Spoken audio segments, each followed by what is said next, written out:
मैं अगला सवाल ले लेता हूं, फिर हर्ष जी के पास भी जाना चाहते हैं। अभी आपने देखा कि कांवड़ यात्रा के दौरान उत्तर प्रदेश में हेलीकॉप्टर से कांवड़ियों के ऊपर पुष्प वर्षा की गई। इसको लेकर बड़ा हंगामा हुआ, ओवैसी साहब ने भी बोला। तो अब ये सवाल हमने पूछा सीधे सीधे कि भाई ऐसा करना उचित मानते हैं खास तौर पर मुसलमान समाज के लोग या नहीं?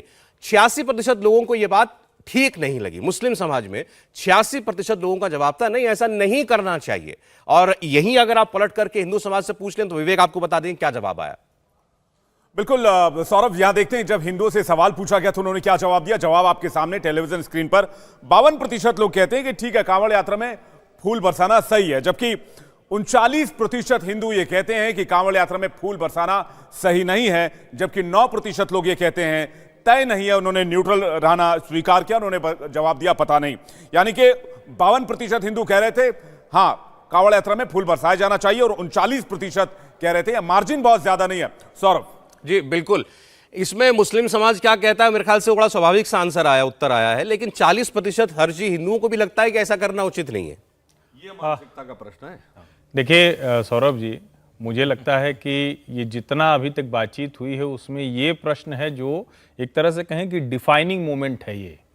जब हम भारत में ये बात करते हैं कि हिंदू पर्व उत्सव त्यौहार पर अगर सरकार उसकी व्यवस्था में लगी है, उसको उत्साह के साथ मना रही है, तो वो सेकुलरिज्म के तय पैरामीटर के खिलाफ हो जाता है।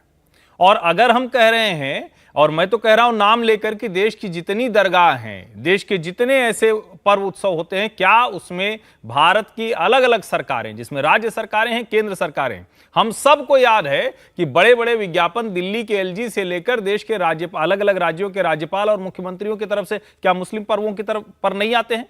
क्या वहां की पूरी व्यवस्था वो नहीं करते हैं? और क्या राजनीतिक तौर पर प्रधानमंत्री से लेकर मुख्यमंत्री के दफ्तरों तक इफ्तार पार्टियां नहीं होती रही? लेकिन उसको आप सेकुलर चश्मे से देखते हैं। दुर्भाग्य बड़ा यह है कि हिंदू इसमें गलत तरीके से देख रहा है। इसमें मुसलमान एकदम ठीक है, वो कह रहा है कि भाई हमको यही सिखाया गया है कि आपको मुस्लिम पर्व पे है तो वो तो एकता का, सौहार्द का, एक दूसरे के साथ का, शांति भाईचारे का प्रतीक है। जैसे ही वो हुआ शांति वहां खत्म हो जाती, शांति खतरे में पड़ जाती है। मुझे लगता है इस मानसिकता से बाहर लाने के लिए सरकार क्या कर रही है, यह सवाल खड़ा होना चाहिए। जैसे आप सुधांशु जी भी कह रहे थे कि मानसिकता का प्रश्न है, 40% हिंदू भी नहीं ये चाहते कि पुष्प वर्षा हो। ये वो जो सेक्युलरिज्म की डेफिनेशन है जो 70 साल हम सब ने पढ़ी है, ये उसका नतीजा है जो आप देख रहे हैं कि भाई ये उचित नहीं लगता उनको कि एक धर्म विशेष के पर्व पर कोई विशेष आयोजन सरकार करे। देखिए, मैं मानता हूं अगर हिंदू समाज में 39% लोग ये हैं तो ये मैकाले की मानसिक दास्ता और मार्क्सवाद का जो मनोरोग है उसका यह प्रभाव दिख रहा है। क्योंकि इसमें एक और तथ्य है जो हर्षवर्धन जी ने कहा, उसके आगे बोलता हूं।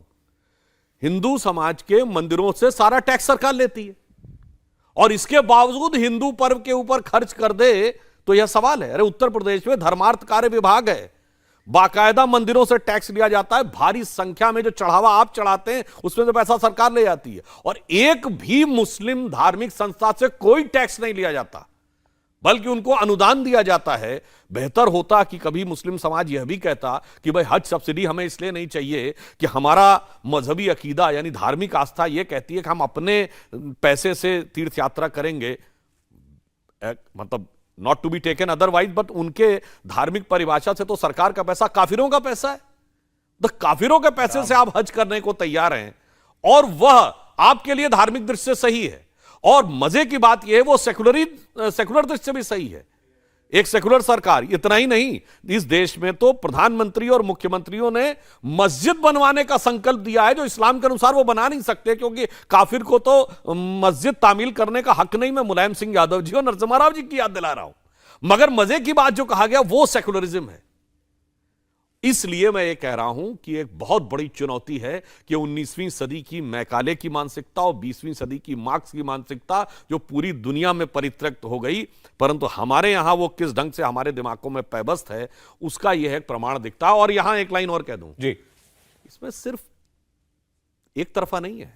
पढ़ाई लिखाई हिस्ट्री से लेके मीडिया आर्टिकल से लेके फिल्मों तक में भी यह समझाया गया है। तो एक चौतरफा मानसिक आक्रमण हुआ है और कहीं ना कहीं हमारी पीढ़ियों का एक हिस्सा उससे प्रभावित है, ऐसा मुझे लग रहा है इस प्रतिशत से। इंडिया टीवी हर वक्त हर जगह डाउनलोड करने के लिए सर्च करें India TV news Google play store या ऐप स्टोर पर।